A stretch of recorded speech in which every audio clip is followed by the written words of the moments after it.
Olá, povo de Deus. Mais uma vez estamos aqui para gravar esse vídeo, esses vídeos sobre Paulo, as orações de Paulo, sobre a questão paulina que perpassa aí a Bíblia, os ensinos da teologia prática, da teologia pastoral de Paulo. Então vamos a um texto de Efésios, bastante conhecido de nós todos. Vamos ler alguns versículos aqui, para que nós possamos de fato pensar melhor sobre a perspectiva paulina, E diz assim, não é uma oração propriamente dita, mas é uma declaração de fé de Paulo. Ele coloca lá, Efésios capítulo 1, versículo de número 3, ele diz assim, ó: Bendito o Pai, o Deus e Pai de nosso Senhor Jesus Cristo, que nos tem abençoado com todas as sortes de bênçãos espirituais nas regiões celestiais em Cristo Jesus, assim como nos escolheu nele antes da fundação do mundo, para sermos santos e irrepreensíveis perante ele em amor. E nos predestinou para a adoção de filhos, por meio de Jesus Cristo, segundo o beneplácito da sua vontade, para louvor da glória da sua graça, que ele nos concedeu gratuitamente no amado. O que Paulo está querendo trazer aqui? A consciência dessa igreja de Éfeso. Qual que é a oração de Paulo, depois que ele fala da predestinação em Cristo? É para que a gente possa entender, na verdade, e viver aquilo que Deus tem para nós, no que chamamos de paternidade espiritual. Deus nos chama para ser filhos dele. Deus nos dá coisas, já nos abençoa nas regiões celestiais, pela sua graça, aquilo que já nos foi dado, ele então nos chama a viver uma vida de filhos por adoção na sua presença. E o que isso quer dizer? Em primeiro lugar, isso quer dizer que nós temos uma identidade em Cristo.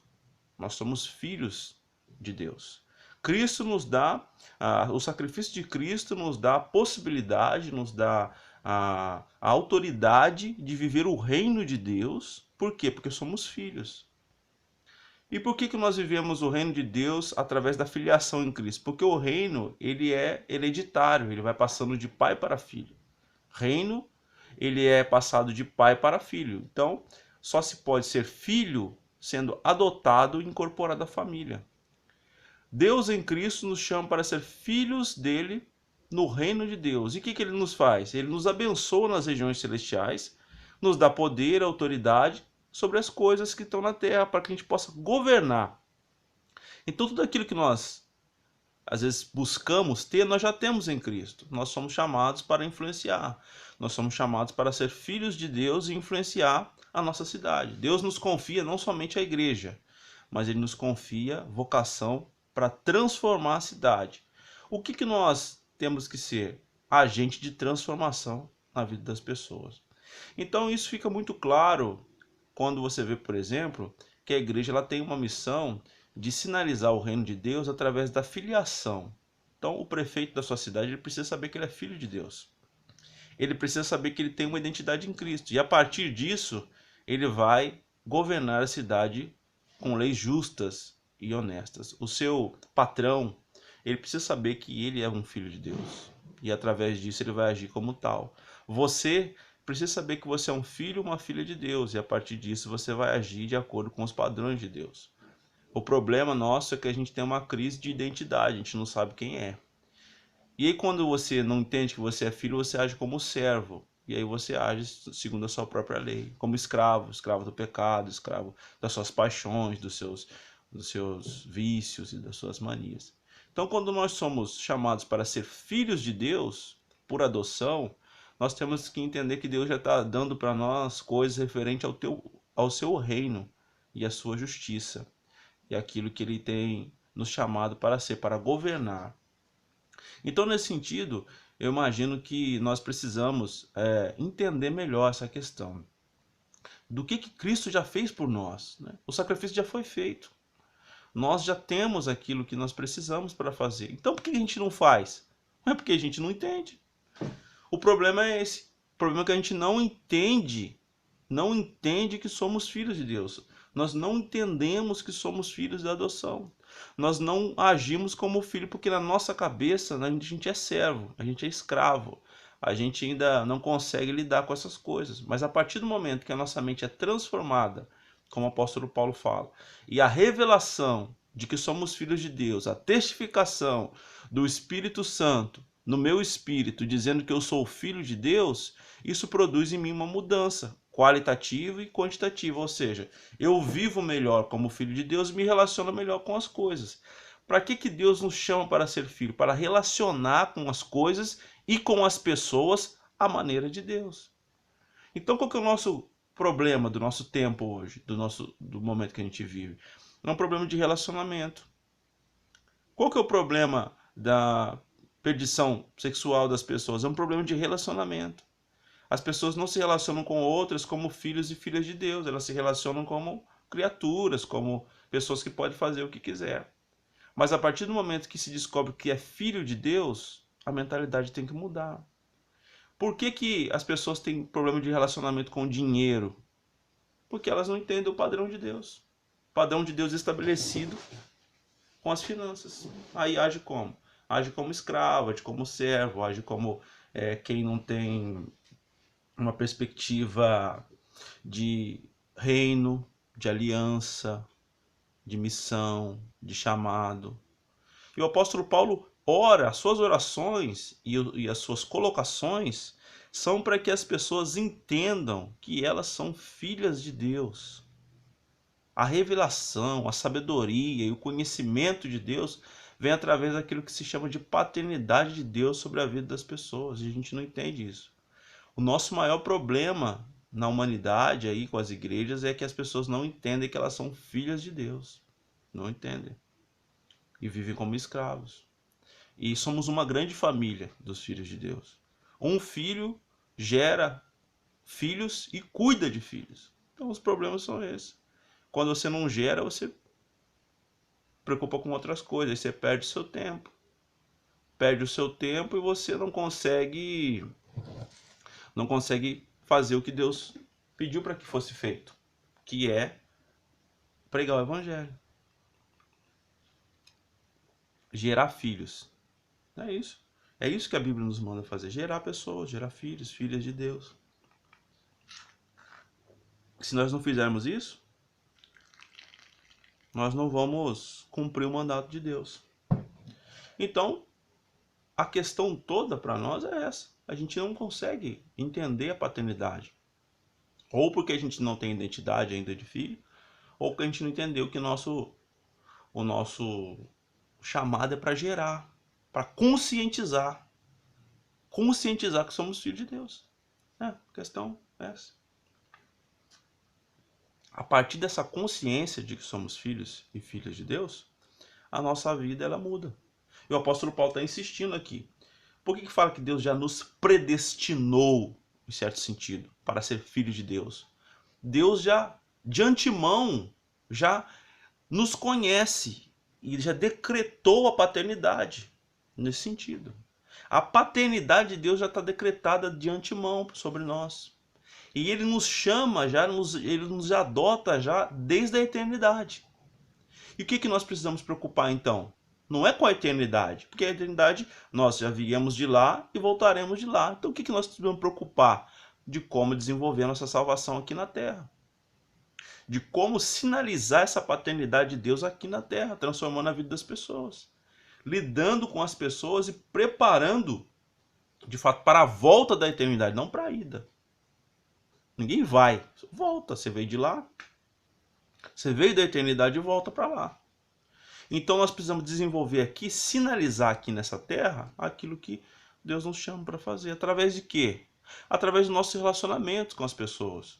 Ação, promover a vida, a justiça, a paz, que é o que Jesus falou que é o reino de Deus.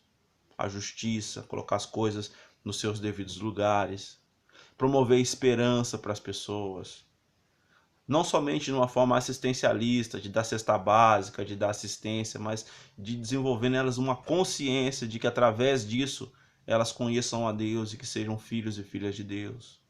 Tem na sua igreja aí, por exemplo, um grande espaço, um grande um lugar que você pode fazer um trabalho social. Você tem que fazer um trabalho social não por fazer, porque todo mundo faz, mas fazer dizendo, nós fazemos isso porque somos filhos de Deus.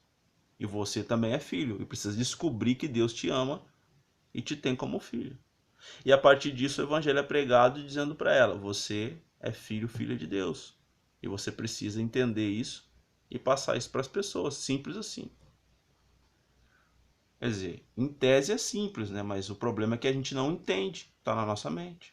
Por que Paulo ora só coisas relacionadas à mente? Porque o problema está aqui, a gente entender a paternidade de Deus. O problema está no entendimento.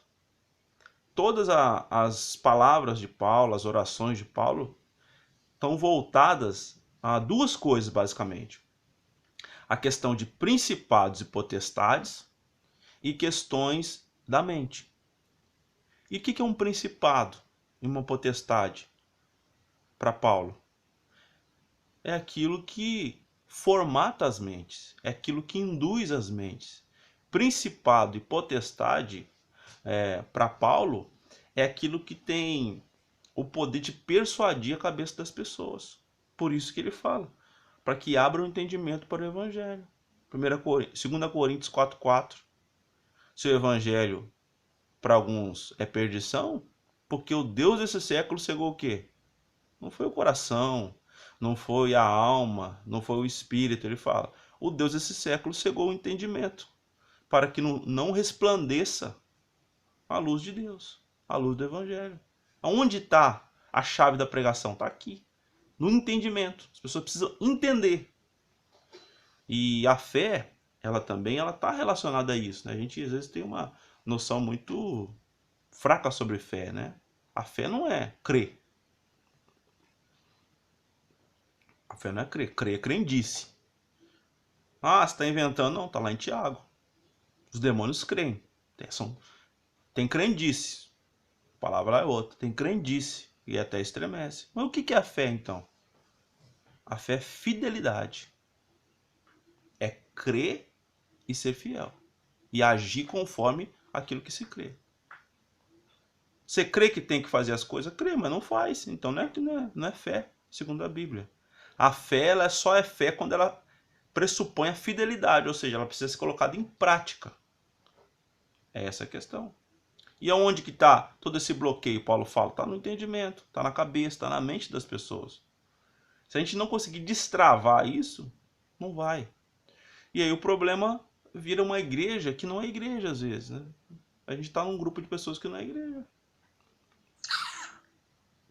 Não é igreja. É um grupo que canta, um grupo que louva, é um grupo que ouve a palavra, mas sai dali, não produz mudança nenhuma. Por quê? Porque não é igreja. O que Jesus fala lá em Mateus 7? Muitos me dirão naquele dia, Senhor, Senhor, em teu nome eu fiz aqui. Ele falou, não conheço. Aquele pessoal não está sendo condenado porque eles falam, pela teoria, mas pela prática. A igreja se faz não na teoria. Ele diz, nem todo aquele que me diz Senhor, Senhor entrará no reino dos céus, mas sim aquele que faz a vontade. Ou seja, não é o que você fala que te mostra que você é filho, é o que você faz. Tanto é que ele fala lá na parábola dos dois filhos lá, isso aí. Um filho, Deus pede para fazer, e fala, não vou fazer, mas no fim ele faz. O outro ele pede e falou, vou fazer, mas no fim ele não faz. Qual que fez a vontade? Qual que foi filho? É o que não falou, mas fez. Simples. A fé, ela é uma fé prática, uma fé de ação. A gente não tem isso. Então nós precisamos descobrir em Cristo que nós somos filhos de Deus e agir como tal, como tais, no caso. E essa é a oração de Paulo. Você pode pegar todos os livros de Paulo, menos Gálatas, que ele não ora pelas pessoas, mas todas as cartas, todas, Paulo está falando de uma oração ali para que as pessoas entendam que são filhas de Deus. E nós às vezes não entendemos isso. E aí ficamos aí agindo como servos, escravos de Deus. E aí ele fala, enquanto é servo ainda não entende que é filho. Fala em Gálatas depois. Mas então, irmãos, espero que vocês, irmãs, Espero que vocês tenham assistido aí até o final e que possa estar edificando a vida de vocês esses vídeos. Um abraço. Deus abençoe.